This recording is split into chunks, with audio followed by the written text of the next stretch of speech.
कारणले ती सबै कुराहरू नदोहोऱ्याइकन म कोशीको बारेमा थोरै आफ्ना कुराहरू राख्न चाहन्छु। कोशी किन खारेज गर्न आवश्यक छ र किन कोशी खारेज हुनुपर्छ भने यो संविधान सभाले जारी गरेको नेपालको संविधान 2072 को प्रतिकूल त्यही संविधानको धारा 295 को 2 लाई टेकेर प्रदेश सभाले यो प्रदेशको नामाङ्कन गर्यो, कोशी भनेर नामाङ्कन गर्यो। तर आफैले जारी गरेको संविधानको प्रतिकूल हुने गरी संविधानलाई उल्लङ्घन गरेर यो प्रदेशको नामाङ्कन गरिएको हुँदा त्यो गैर संवैधानिक भएको हुँदाखेरि यो प्रदेशको नाम कोशी खारेज हुनुपर्छ भनेर हामी आन्दोलनमा आएका हौं। किनभने यो संविधानको मुख्य 4वटा मर्महरू छन्: संघीयता, गणतन्त्र, धर्मनिरपेक्षता र समावेशिता। यो 4वटा आधारहरू भनेको तपाईं हामी लामो समयदेखि विभेदमा, बहिष्करणमा, अन्यायमा, अत्याचारमा हामी पारिएका तपाईं हामी यो मुलुकका, चाहे आफूलाई मूलवासी भनौं, चाहे आदिवासी भनौं, चाहे जनजाति भनौं, चाहे दलित भनौं, चाहे मधेसी भनौं, चाहे मुस्लिम भनौं, चाहे खसारे भनौं, यी विभेदमा परेकाहरूको अधिकार, पहिचान र अधिकारलाई स्थापित गर्नको लागि यो संविधान हो र संघीय लोकतान्त्रिक गणतन्त्र हो। संघीयताको अर्को विशेषता चाहिँ के हो भने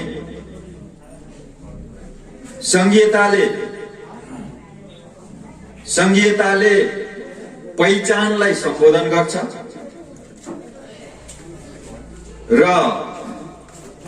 अधिकारको विकेन्द्रीकरण गर्छ। सिंहदरबारको अधिकार चाहिँ प्रदेश र स्थानीय तहमा आउँछ र हामी चाहिँ पहिचान सहित आफ्नो भाग्य र भविष्य आफै निर्माण गर्न सक्ने एउटा अधिकार सम्पन्न स्वायत्त अधिकारहरू प्राप्त गर्नको लागि संघीयता हो। तर आज यो प्रदेशको नामाकरणले त्यो संघीयताको मर्म विपरीत, संविधानको मर्म विपरीत, मैले मेरो शब्दमा भन्यो भने यो प्रदेश सभा र प्रदेश सरकारले आफैले जारी गरेको संविधान 2072 लाई एकदमै बर्खिलाप गरेर, उल्लङ्घन गरेर चाहिँ प्रदेशको नामाकरण गरिएको छ। त्यसकारणले मैले भन्ने गरेको छु यो असंवैधानिक छ, गैर कानूनी छ, त्यसकारणले यो खारेज हुनुपर्छ।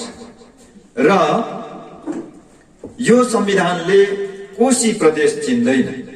संविधानको प्रस्तावनामा के भन्छ भने यो मुलुक चाहिँ बहुजाति, बहुभाषी, बहुधर्मी, बहुसांस्कृतिक र भौगोलिक विविधता भएको कुरालाई संविधानले र संविधानको प्रस्तावनाले आत्मसात गरेको छ।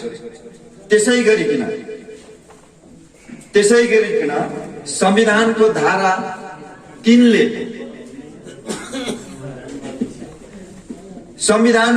3 ले राष्ट्रमा के भनेको छ भने बहुजातीय, बहुभाषिक, बहुधार्मिक, बहुसांस्कृतिक विशेषतायुक्त भौगोलिक विविधतामा रहेका समान आकांक्षा र नेपालको राष्ट्रिय स्वतन्त्रता, भौगोलिक अखण्डता, राष्ट्रिय हित तथा समृद्धि प्रति आस्थावान रही एकताको सूत्रमा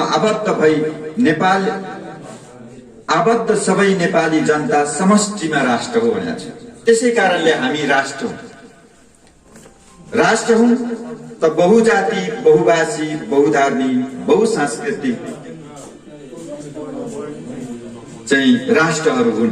त्यो संविधानको प्रस्तावना र संविधानको धारा 3 ले स्वीकार गरेको छ। संवैधानिक रूपमा यो कुरालाई ग्यारेन्टी गरेको छ। तर त्यही संविधानको धारा 295 को उपधारा 2 मा संसदको, प्रदेश सभाको संसदको 2/3 बहुमतले प्रदेशको नामाकरण गर्ने छ भन्ने धारालाई टेकेर यो 1 नम्बर प्रदेशको प्रदेश सरकार र प्रदेश सभाले आज त्यो धारालाई टेकेर यही संविधानको विपरीत चाहिँ नामाकरण गरेको हुँदा हामीले यसको खारेजीको माग गरेर आन्दोलनमा आएका हौं।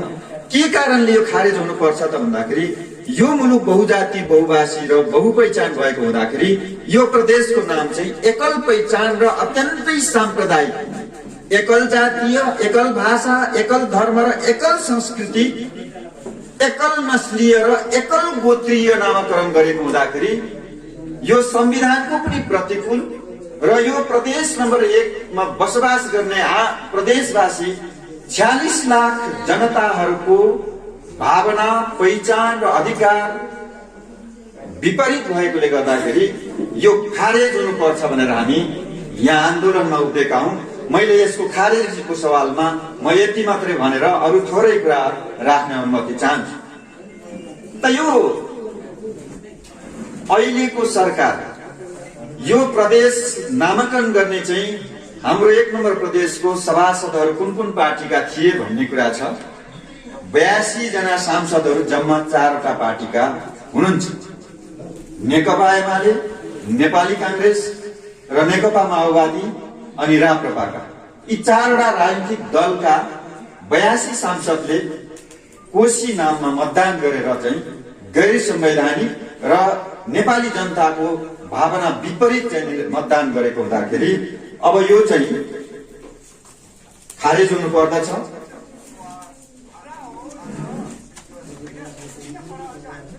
र यो किन यसरी उहाँहरूले यो दोस्रो आम निर्वाचन हुनु पूर्व उहाँहरूले तपाई हामीसँग भोट माग्नुभयो। उहाँहरूले प्रदेशको नाम चाहिँ कोशी नामाकरण गर्छु भनेर भोट माग्नु भएको थिएन। हामीले पनि भोट दिँदाखेरि कोशी प्रदेश नामाकरण गर भनेर हामीले भोट दिएको होइन।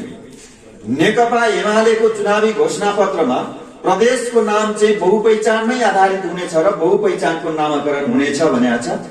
नेपाली कांग्रेसको घोषणा पत्रमा द्वन्द्व पनि मेटिने, पहिचान पनि भेटिने गरी हामी नामाकरण गर्छौं भनेर घोषणा पत्र जारी गर्नुभएको छ। नेकपा माओवादी त एकदमै हामी पहिचानवादी नै भन्नुभएको छ, त्यो भन्नै गरेन। अब राप्रपा चाहिँ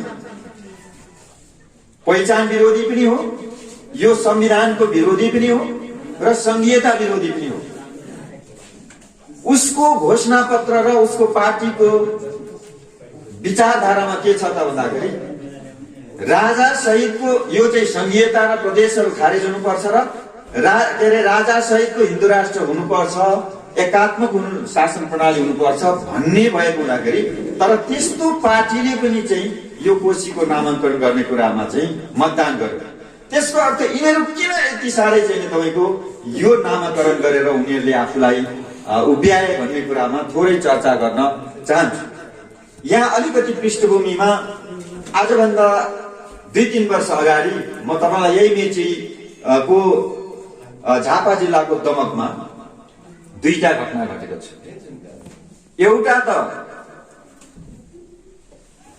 अघिल्लो निर्वाचनमा नेकपा एमालेको अध्यक्ष केपी शर्मा ओली जो नेकपा माओवादीसँग एकता गरिसकेपछि नेकपा भनेर नेपाल कम्युनिस्ट पार्टी बन्यो, उसको नेतृत्वको 2 हाराहारीको सरकारको पालामा प्रधानमन्त्री केपी शर्मा ओली आफैले दमकमा सरकारी स्तरबाटै बन्ने एउटा सभागृह बन्न लागेको थियो। त्यो उहाँ आफैले आएर उहाँ आफू पनि आउनुभयो। तत्कालीन संविधान सभाका संसदका सभामुख संविधान सभाका अध्यक्ष सुभाष नेमाङ पनि आउनुभयो। उहाँ संसद दलका उपनेता पनि हुनुहुन्थ्यो र त्यसै गरिकन प्रमुख प्रतिपक्षी दलका नेता चाहिँ तपाईको कृष्ण सिटौला पनि बोलाइयो र त्यसपछि किराँत धर्मगुरु आमालाई पनि बोलाइयो र नागरिक समाज, पत्रकार, बुद्धिजीवीको सामुमा केपी शर्मा ओलीजीले आफैले चाहिँ शिलान्यास गर्नुभयो त्यो सभागृहको कि आउनुस् धर्मगुरुज्यू, यो चाहिँ महागुरु फाल्गुनन्द राष्ट्रिय विभूतिको सम्मानमा यो सभागृह चाहिँ फाल्गुनन्द सभागृह चाहिँ हामी निर्माण गर्छौं भनेर उहाँले शिलान्यास गर्नुभयो। त्यो शिलान्यासको स्तम्भ अहिले पनि त्यतिकै छ। अरू सबै डकुमेन्टहरू हामीसँग छ। तर त्यो पछि गएर निर्माण सम्पन्न भएपछि त्यो सभागृह चाहिँ एकाएक सरकारी अभिलेखमा दमक सभागृह बनाइयो। त्यहीँनिर परतिर कमल गाउँपालिकाको पाडाजुङ्गीमा हजारौं हाम्रा पुर्खाको चियानहरूलाई भत्काएर चाहिँ त्यहाँ पछि चाहिँ त्यहाँ थुप्रै विवादहरू भयो, वार्ताहरू भयो र एउटा सहमति भएर अन्तत चियानहरू भत्काए पनि त्यसलाई चाहिँ आदिवासी जनजाति रङ्गशाला बनाउने भनेर त्यहाँका तमाम अधिकार कर्मी र आदिवासी जनजाति अभियन्ता सबै लागेर हामीले त्यसलाई चाहिँ आदिवासी रङ्गशाला घोषणा गर्यौं। त्यही केपी शर्मा ओलीको 2/3 बहुमतको सरकारको पहिलो आर्थिक वर्षको बजेट चाहिँ तत्कालीन अर्थमन्त्री डाक्टर युवराज खतिवड़ाले बजेट भाषण गर्नुहुँदाखेरि चाहिँ मदन भण्डारी रङ्गशाला भनेर चाहिँ बजेट वक्तव्यमा चाहिँ बजेट शीर्षक राखेर नामाकरण गरेर चाहिँ आदिवासी जनजातिहरूको अधिकारमाथि पहिचानमाथि यति ठुलो चाहिँ हत्या गर्ने काम कोसिस गरेको छ। त्यसै गरी दमकसँग जोडिएको 2057 साल कार्तिक 25 गतेको दिन प्रथम किराँत धर्मको प्रथम अन्तर्राष्ट्रिय महासम्मेलन तथा महागुरु फाल्गुनन्दको 116औं जन्म जयन्तीको पावन अवसरमा काठमाडौँको अन्तर्राष्ट्रिय सम्मेलन केन्द्रमा तत्कालीन प्रधानमन्त्री गिरिजाप्रसाद कोइरालाले त्यो दमकदेखि चिसो पानी रवि हुँदै राखे जाने मोटर बाटोलाई फाल्गुनन्द मार्ग भनेर उहाँले घोषणा गर्नुभयो र त्यो घोषणा गरियो। त्यतिखेर चाहिँ प्रमुख प्रतिपक्षी दलका नेता चाहिँ माधव नेपाल पनि हुनुहुन्थ्यो। दुवैजना सत्ता पक्ष र प्रतिपक्ष अनि 7वटा देशका हाम्रा प्रतिनिधिहरू हुनुहुन्थ्यो, कूटनीतिक नियोगका सबै हुनुहुन्थ्यो। त्यतिको बीचमा चाहिँ घोषणा गर्यो। त अहिले चाहिँ फेरि फाल्गुनन्द मार्ग चाहिँ के बनाइयो त भन्दाखेरि रवि चिसापानी सडक मोटर बाटो भनेर नामाकरण गरिएको थियो। यो 3टा कुरा त्यहाँ छ। अब हुँदै चाहिँ हाम्रो परापूर्वकालदेखि किराँतीहरूको लिम्बूहरूको मुन्दुमी स्थल चाहिँ हाम्रो आस्थाको केन्द्र तपाईको यही ताप्लेजुङमा अवस्थित हैन त मुकुमलुङमालाई रातारात चाहिँ पाथिभरा बनाउने काम विगत 50-60-70 वर्ष अघिबाट भएको छ। त्यसलाई हामीले मुकुमलुङमा संघर्ष समिति त अध्यक्ष यही हुनुहुन्छ, हामी सबै यो संघर्ष समितिमा जोडेका छौं। हामीले यति गर्दै पनि फेरि अहिले त्यो मुकुमलुङमालाई सच्याइएको छैन, हाम्रो आन्दोलन जारी छ।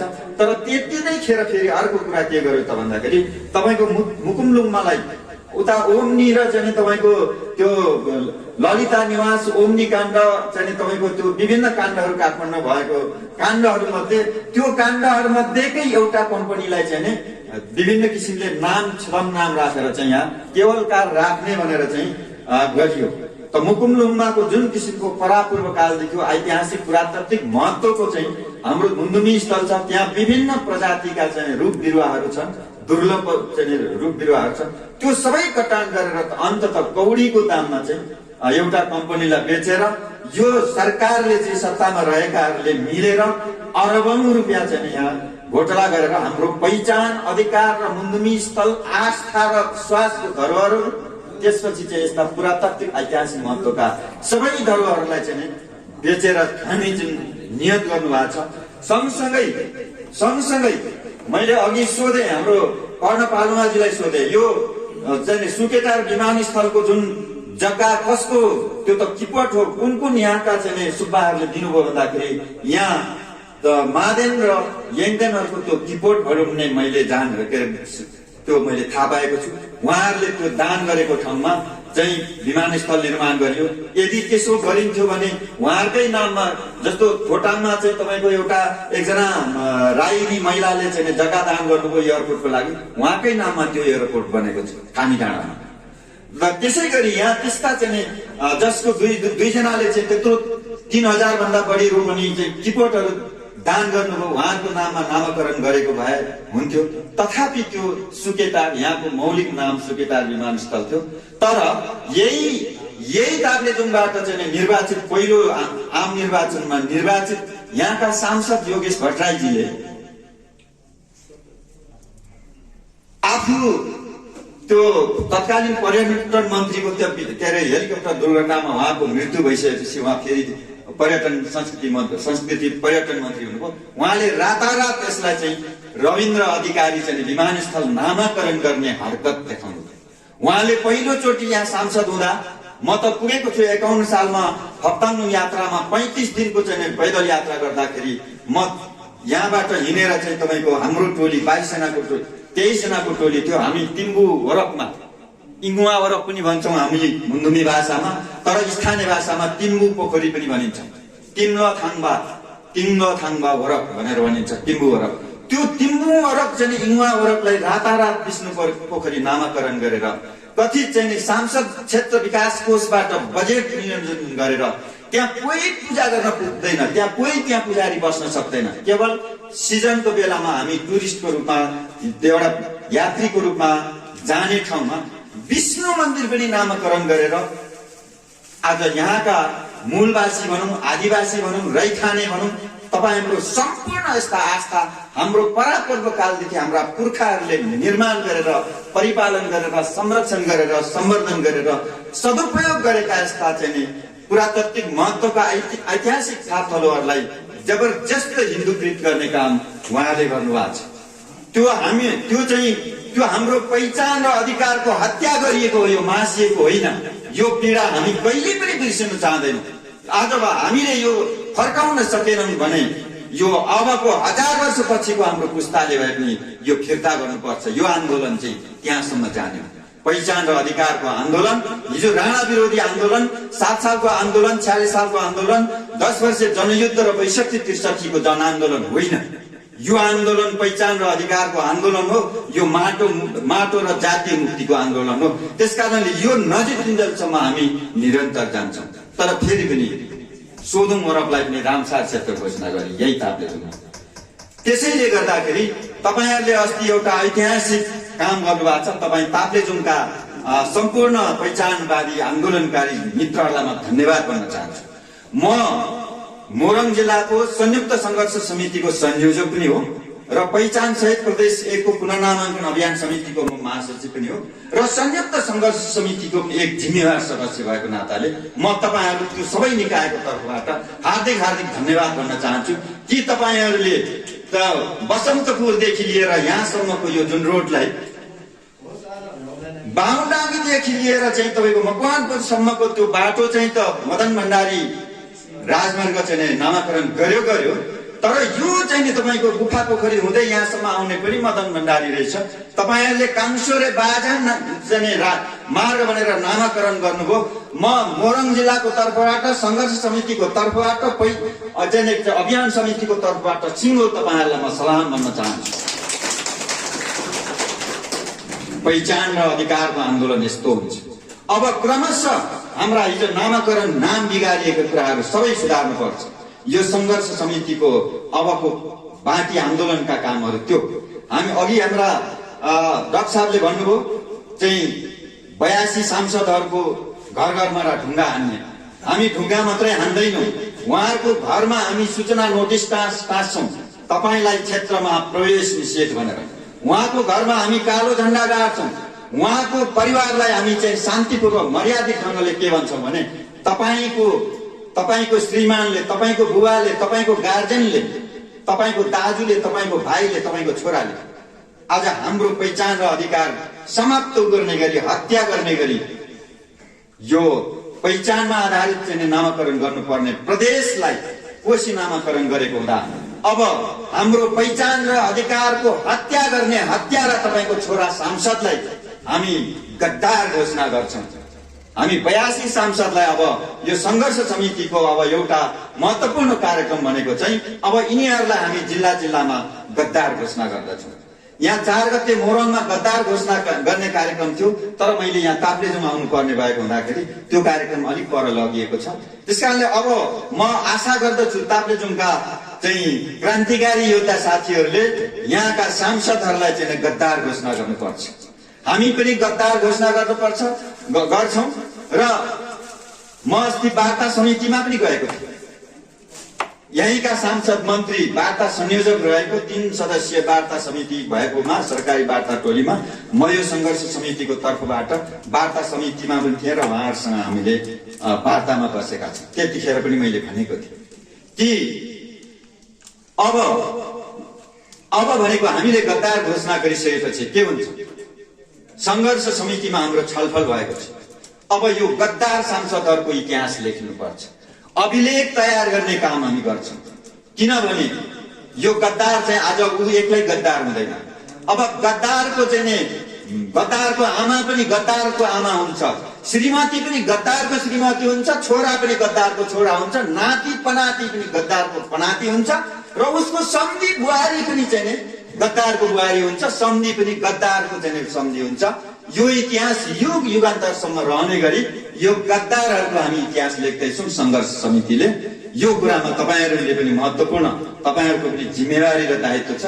तपाईँहरूले आफ्नो क्षेत्रका सांसदहरूलाई गद्दार घोषणा गर्नुहोस्, हामी आफ्नो ठाउँबाट गद्दार घोषणा गर्छौँ र उनको बायोडाटा सङ्कलन गर्ने कुरामा पनि तपाईँले आजैदेखि कपी डट लिएर लेख्न सुरु गर्नुहोस्।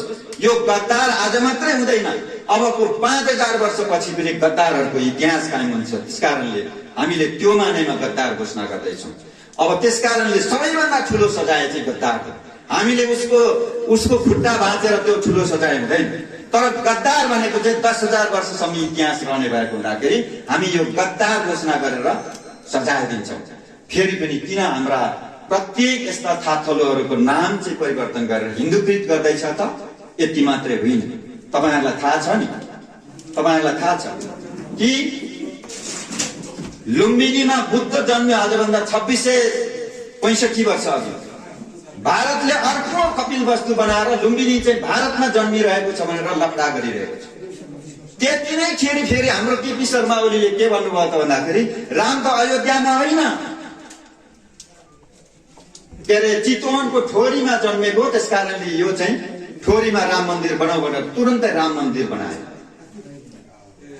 तपाईँ राम्रोसँगले हेक्का राखेर सुन्नुहोस्, इन्डियाले बुद्ध नेपालमा जन्मियो, भारतमा जन्मियो भनेर उता चाहिँ नि कपिल वस्तु बन्ने, अयोध्यामा जन्मेको राम चाहिँ चितवनको ठोरीमा जन्म्यो भनेर केपी ओली यहाँ राम मन्दिर बनाउने भनेपछि अर्को कुरा छ। तपाईँको महाकालीदेखि लिएर मेचीसम्म गर्दाखेरि 10,000 हेक्टर जमिन इन्डियाले मिचेको छ। अस्ति भर्खरै मात्रै हाम्रा प्रधानमन्त्री भारत भ्रमणमा जानुहुँदा हिजोको राष्ट्रपतिले त्यो नागरिकता विधेयक चाहिँ प्रमाणीकरण गर्न रोकेको चाहिँ हिजो अस्ति चाहिँ रामचन्द्र पौडेलले राष्ट्रपति निर्वाचित भएपछि हतार त्यसलाई प्रमाणीकरण गर्यो। प्रमाणीकरण गरेकै दिन त्यो नागरिकता चाहिँ लिएर प्रधानमन्त्री भारत भ्रमण जान्छ। अनि भारत भ्रमणमा जाँदाखेरि सरकारी कार्यालयमा चाहिँ सांस्कृतिक नक्सा भनेर चाहिँ तपाईँको विराटनगरदेखि लिएर लुम्बिनी बुटवलदेखि चाहिँ तल दाङ चाहिँ कपिल वस्तु बर्दियासम्मको सबै नक्सा चाहिँ भारतको नक्सामा पारेर गरेको छ। अनि त्यसमा त्यो चाहिँ सांस्कृतिक नक्सा भन्यो।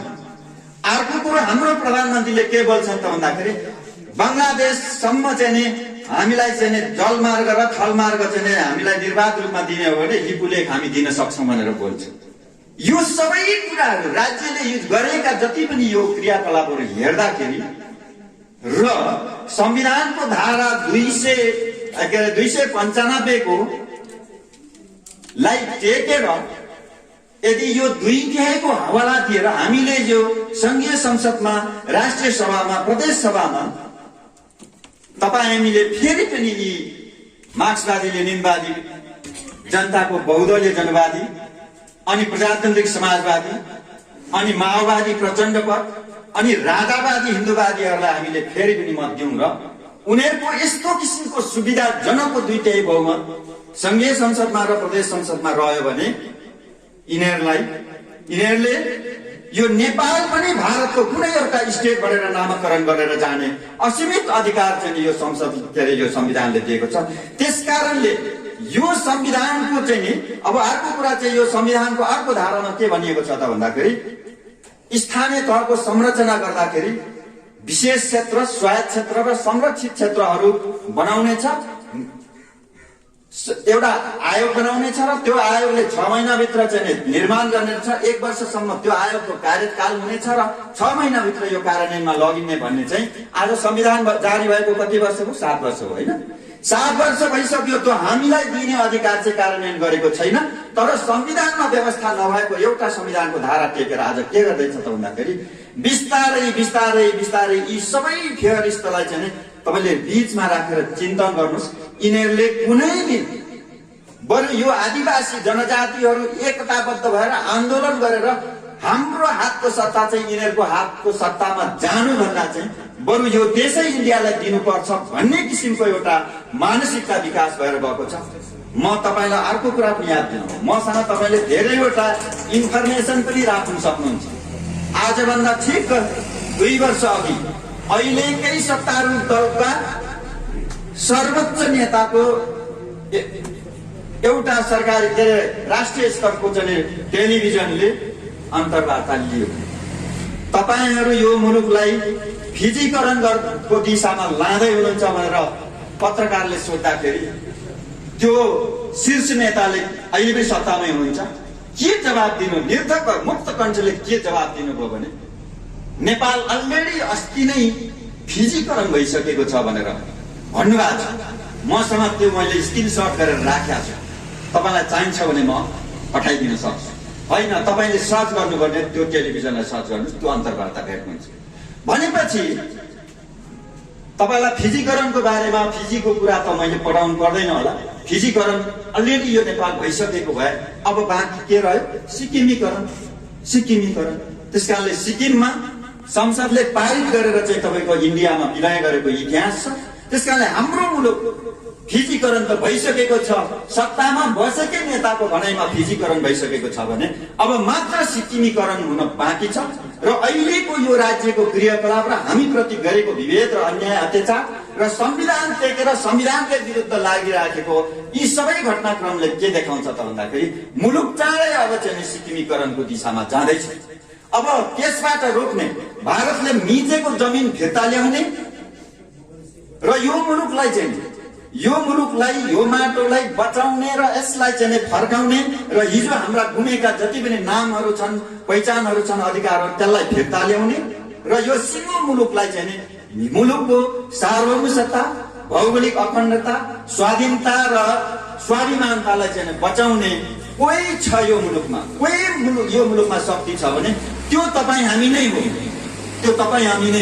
त्यसकारणले तपाईँ र मैले चाहिँ पहिचानमा आधारित प्रदेशको नामाकरण र त्यहाँ चाहिँ अधिकार मात्रै खोजेको होइन।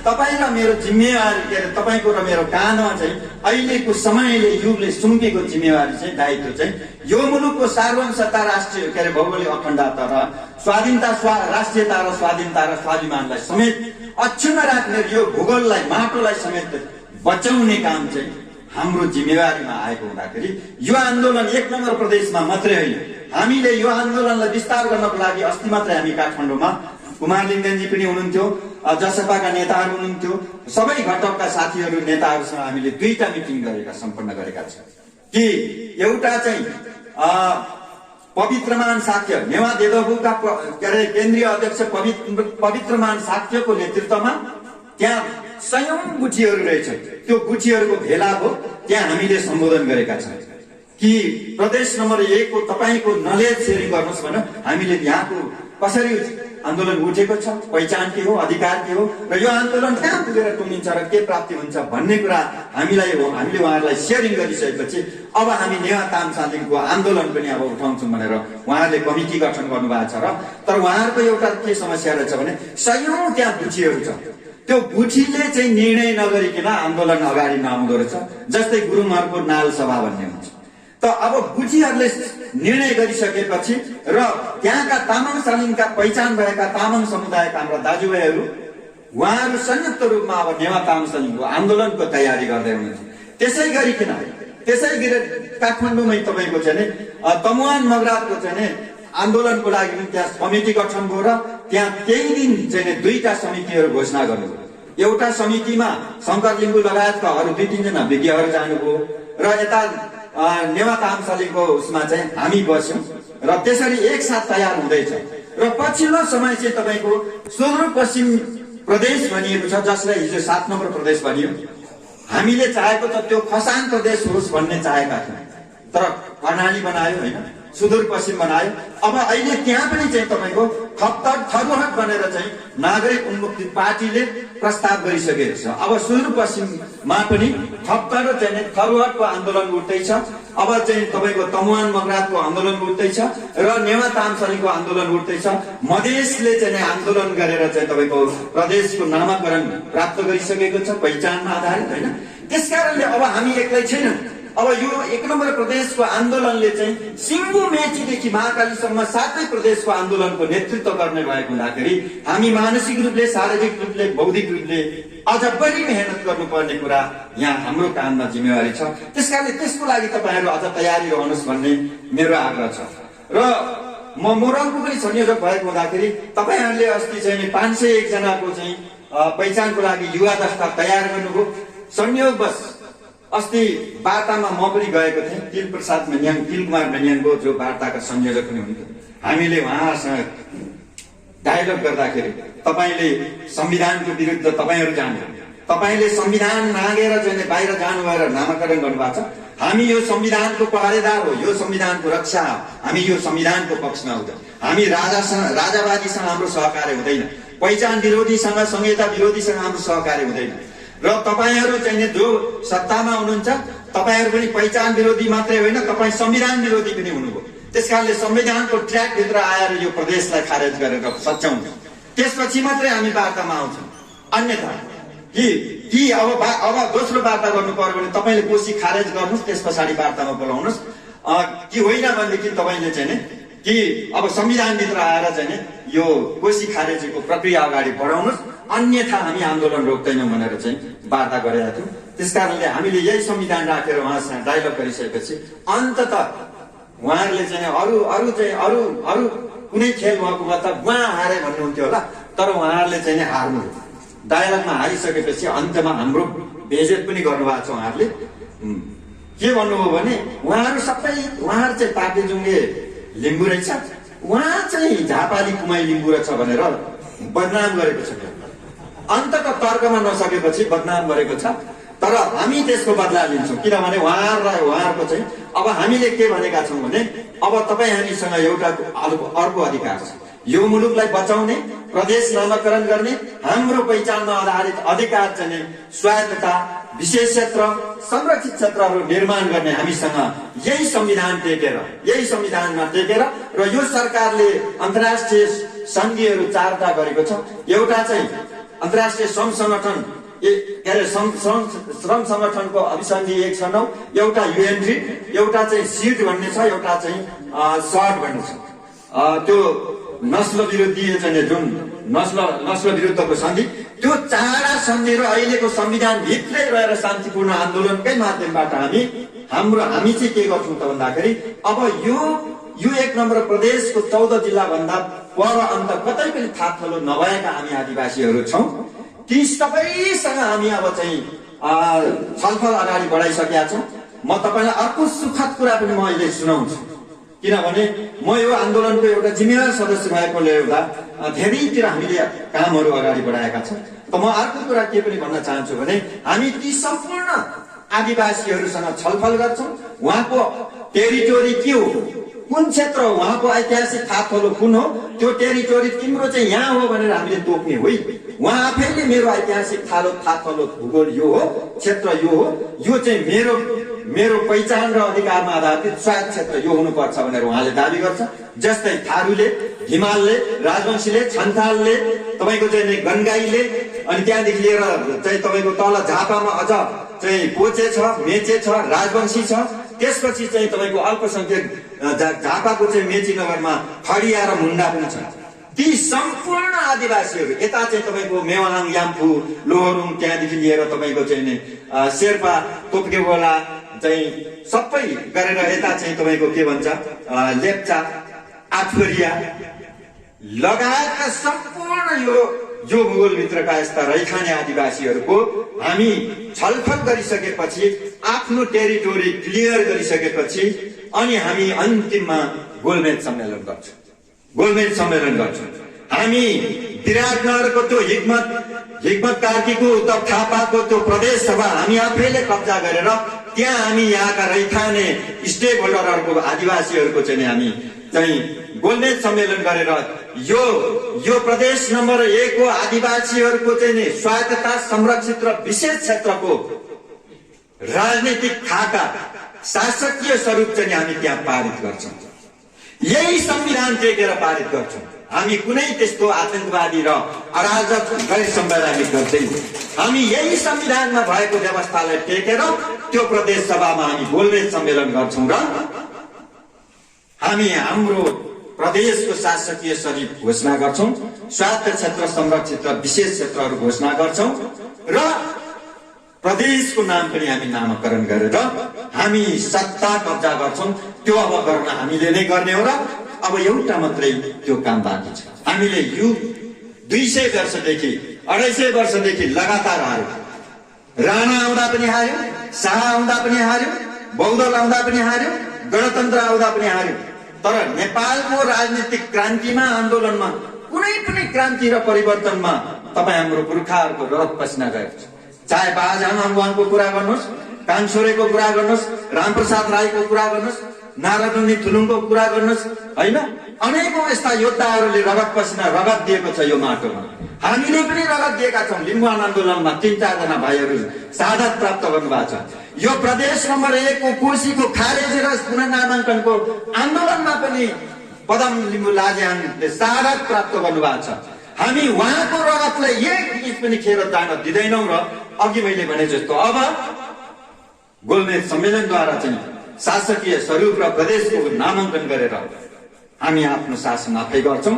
हामी यही संविधानलाई टेकेर गर्छौँ।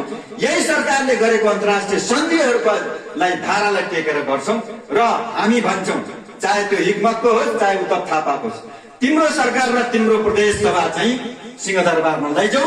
अब हामी यो माटोका धरतीपुत्रहरू हामी उठिसक्यौँ, जागिसक्यौँ, एकता भइसक्यौँ। अब हाम्रो पहिचान र अधिकार स्थापित गरेर हाम्रो आफ्नो शासन आफै गर्छौँ।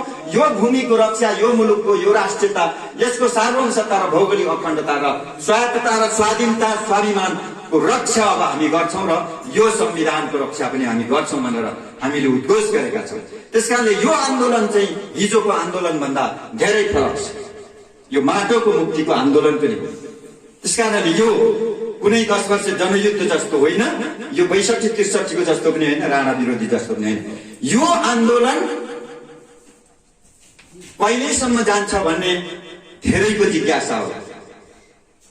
यो आन्दोलन जहिले यो पहिचान विरोधी सरकार जहिले जुन दिन हार्छ त्यही दिनसम्म हाम्रो आन्दोलन जान्छ। म यही भन्न चाहन्छु। म अर्को तपाईँलाई एउटा रोचक सूचना पनि सुनाउँछु। अस्ति मात्रै 30 गतेको दिन झापा, मोरङ, सुनसरी, उदयपुर 4 जिल्लाका थारू कल्याणकारिणी सभाका अध्यक्षहरू अनि थारू कानुन व्यवसायी संस्थाका वरिष्ठ व्यक्तित्वहरू, थारू अगुवा कार्यकर्ताहरू, थारू नागरिक समाजका अगुवाहरू र थारू महिला बौद्धिक महिलाहरूको एउटा सुनसरीमा भेलाको आयोजना गरियो र त्यहाँ संयोग पनि एउटा कस्तो मौका मिल्यो भने यो संयुक्त संघर्ष समितिको तर्फबाट मैले नै त्यहाँ प्रतिनिधि भएर जाने एउटा अवसर पाएँ र मैले त्यहाँ बोल्ने सम्बोधन गर्ने समय पनि पाएँ र मैले सम्बोधन गरिसकेपछि यो 1 नम्बर प्रदेश त्यस्तो प्रदेश हो एउटा थारूलाई थारूको स्वायत्तता, थारूको पहिचान र अधिकार स्वायत्ततामा जुन अधिकार हुन्छ त्यही अधिकार चाहिँ हिमालको हुन्छ, राजवंशीको हुन्छ। त्यही अधिकार चाहिँ कोचे र मेचेको पनि हुन्छ। त्यही त्योभन्दा बढ्ता अधिकार लिम्बूको पनि हुँदैन, त्योभन्दा अधिकार राईको पनि हुँदैन, शेर्पाको पनि हुँदैन, तपाईँको याखा र चाहिँ आठवरियाको पनि हुँदैन, लेप्चाको पनि हुँदैन। कि यो 21औं शताब्दीको आधुनिक चाहिँ प्रदेश 1 नम्बर प्रदेश भनेको चाहिँ पहिचानको प्रदेश चाहिँ यस्तो प्रदेश हो। ऐतिहासिक पृष्ठभूमि, भूगोल र यहाँको वर्तमान सामाजिक संरचनालाई सन्तुलन कायम राखेर हामी एउटा आधुनिक समुन्नत प्रदेश बनाउन चाहन्छौँ। त्यसकारणले अधिकारमा कसैको 1 नम्बर र कसैको 2 नम्बर हुँदैन। एउटा लिम्बूको अधिकार जति हुन्छ एउटा थारूको त्यत्तिकै हुन्छ, एउटा थारूको अधिकार जति हुन्छ एउटा राजवंशीको त्यति नै हुन्छ, जति हुन्छ राजवंशीको अरू सबैको त्यत्तिकै हुन्छ। यसो भनिरहँदाखेरि तपाईँले प्रश्न गर्नुहोला, मलाई प्रश्नै नगरे पनि मनमा नै तपाईँको प्रश्न उठेको होला। त्यसो भए अघि हाम्रो डाक्टर साहबले भन्नुभयो जस्तो यो प्रदेशमा 46 लाख जनसङ्ख्या छ, त्यसको 27% खस आर्यहरू चाहिँ के हुने भन्ने पनि प्रश्न आउनु छ। मैले अघि नै भने यहाँको सामाजिक संरचनालाई सन्तुलन कायम राखेर सम्भव हुन्छ भने उहाँहरूको पनि छुट्टै सांस्कृतिक स्वायत्त क्षेत्र बन्न सक्छ भने हामी त्यस कुरामा पनि चाहिँ खुला छाती छ हाम्रो। हामीले उहाँहरूलाई लखेटेर चाहिँ यहाँ हाम्रो राज्य कायम गर्ने भनेर यो आन्दोलन गरेकै होइन। त्यो कसैले भन्छ भने पनि त्यो होइन, त्यो सत्य होइन।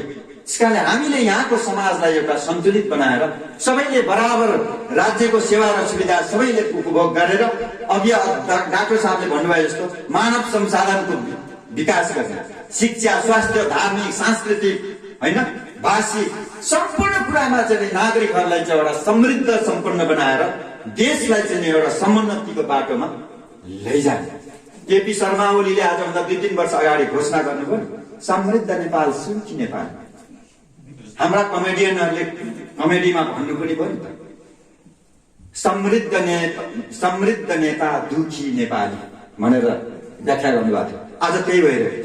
त्यसकारणले उहाँले त्यो समृद्ध नेपाल र सुखी नेपाली त घोषणा गर्नुभयो। त्यसको मापदण्ड र पूर्वाधार चाहिँ के हो भन्दाखेरि आज एउटा चाहिँ लिम्बू भाषामा एउटा विद्यालय खोलौँ न भन्दाखेरि हुँदैन। प्रदेशलाई पहिचानमा आधारित नामाकरण गरौँ त भन्दा हुँदैन। त्यो जातीयको साम्प्रदायिकको त्यो विखण्डनकारी। त्यति मात्रै होइन, अस्ति चाहिँ नि इलाममा पुगेर चाहिँ आतंकवादी पनि भन्यो। तपाईँलाई एउटा कुरा पनि सुनाऊ, इलाममा हाम्रो आन्दोलनकारीहरूले कालो झण्डा देखाएपछि सुभाष नेमाङजीले मलाई फोन गर्नु तल बुद्ध शान्तिमा त थुप्रिने भयो होइन। इलाममा पनि उहाँलाई त्यो सुख नमिलेपछि उहाँलाई यति पीडा भएपछि मलाई फोन गर्नु होइन। तपाईँहरूले आफ्नो असहमति जाहेर गर्दा एउटा डेमोक्रेटिक सिस्टमलाई फलोअप गरेर त गर्नुहोस् न। त्यो भए नभएको मान्छेहरूलाई चाहिँ पठाएर हामीलाई ढुङ्गामुढा गराउने भनेर भन्नु। मैले के भने तपाईँलाई ढुङ्गामुढा भयो, कसले गर्यो? तपाईँलाई भोट दिने मान्छेले ढुङ्गामुढा गर्यो, त्यो त तपाईँ पो जान्नुहुन्छ त। हामीले पठाएको हो र तपाईँलाई भोट दिएर चाहिँ नेता बनाउने, 5 पल्ट चुनाव जिताउने, भोट दिएर जिताउने किन जान्ता हुन्? तपाईँले किन ढुङ्गाले हाल्ने भनेको? अरू थुप्रै कुरा गरेर मैले तपाईँसँग योभन्दा बढी छलफल गर्नु छैन भनेर मैले फोन काटेँ। त्यसले गर्दाखेरि अनि अब अस्ति फेरि त्यहाँ इन्चार्ज चेन्ज भएछ। त्यो रामराणालाई चाहिँ इलाम इन्चार्ज बनाएको रहेछ, उसलाई निकालेर अर्को इन्चार्ज पठाएछ। उसले मलाई फोन गर्यो, म नाम लिन्न, तपाईँहरू चिन्नुहुन्छ सायद यतैतिरको पनि मान्छे। अनि इन्चार्ज भएछ मलाई फोन गर्नुभयो। अनि मलाई त्यो आन्दोलनकै कुरा गर्नुभयो। अलि आन्दोलन तपाईँहरूले फिर्ता लिनुपर्छ, राज्यले वार्ता बोलाएको छ यहाँ त्यहाँ भन्नु। त्यो होइन, नेकपा एमाले 2टा मध्ये एउटा कुरा रोज्नुपर्छ भनेर मैले जवाब दिएको छु। त्यो के हो भने एमाले अब कोशी र एमाले 2टा मध्ये एउटा रोज्नु। कोशी रोज्ने हो भने एमाले छैन, एमाले रोज्ने भने कोशी खारेज गर्नु। त्यो 2 मध्ये एउटा हो भनेपछि हो र भन्नु अनि त्यसपछि बात गफ गरे। यसरी पनि आइरहेको छ होइन। अनि त्यसले गर्दाखेरि अब हामी चाहिँ यसरी अगाडि बढेको हुँदाखेरि अनि अर्को कुरा पनि छ। हाम्रो आन्दोलन अस्ति विराटनगरमा विज्ञहरूले यो आन्दोलनको चाहिँ एउटा रणनीतिक कार्यपत्र हामीले नै इटरीमा सङ्घर्ष समिति बस्दाखेरि हामीले अब आन्दोलन चाहिँ यसरी भोलि आन्दोलन गर्ने, आज घोषणा गर्ने होइन। आन्दोलनको कार्यदिशा बनाऊ। अबको 2 वर्षमा के गर्ने, 6 महिनामा, वर्ष दिनमा के गर्ने, एउटा खाका बनाएर जाउँ। आफू पनि बसौँ, विज्ञहरूलाई पनि राखेर चाहिँ खाका बनाएर मात्रै जाने भनेपछि लामो समय पछाडि विज्ञहरूको टिमले चाहिँ खाका बनाएर ल्याउनु भयो। त्यो खाकामा के भनिएको छ भने हामी इनबक्स र आउटबक्स, इनबक्सभित्र अघि मैले भने जस्तो यो मुलुकले राष्ट्रिय अन्तर्राष्ट्रिय सन्धिहरू सम्झौताहरू गरेको छ, यो संविधानमा संवैधानिक व्यवस्थाहरू गरेको छ। यसैलाई टेकेर हामी इनबक्सभित्र रहेर यो अधिकार प्राप्त गर्न चाहन्छौँ।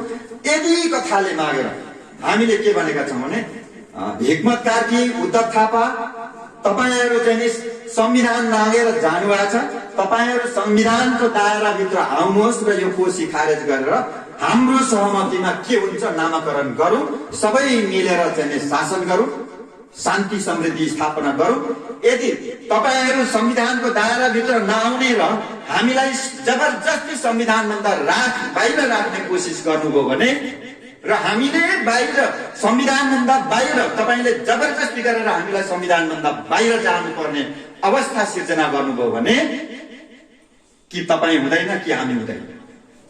त्यसकारणले त्यस्तो परिस्थिति सिर्जना भयो भने त्यसको जिम्मेवारी तपाईँले लिनुपर्छ, होइन भने अब संविधानभित्र आएर सच्याउनुहोस् भनेर हामीले थ्रेट गरेका छौँ।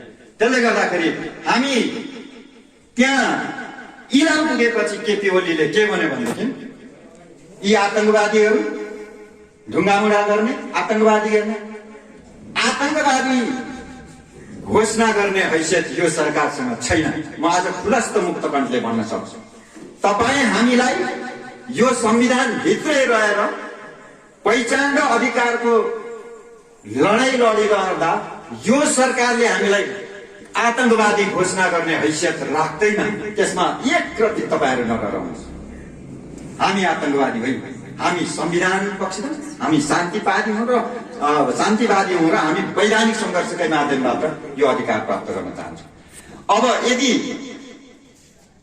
यो अधिकार चाहिँ नि हामीलाई दिएन भने हामीसँग तीनटा आधार छ। अब योसँग लड्ने हामीसँग आधार चाहिँ के छ त भन्दाखेरि हामी अन्तर्राष्ट्रिय अदालतमा गएर यो कोशी नाम खारेज गर्ने अधिकार पनि छ, यो सरकारलाई सत्ताच्युत गर्ने अधिकार पनि हामीलाई कानुनी आधार पनि छ, हामीसँग राजनैतिक आधार पनि छ र हामीसँग चाहिँ ऐतिहासिक आधार पनि छ।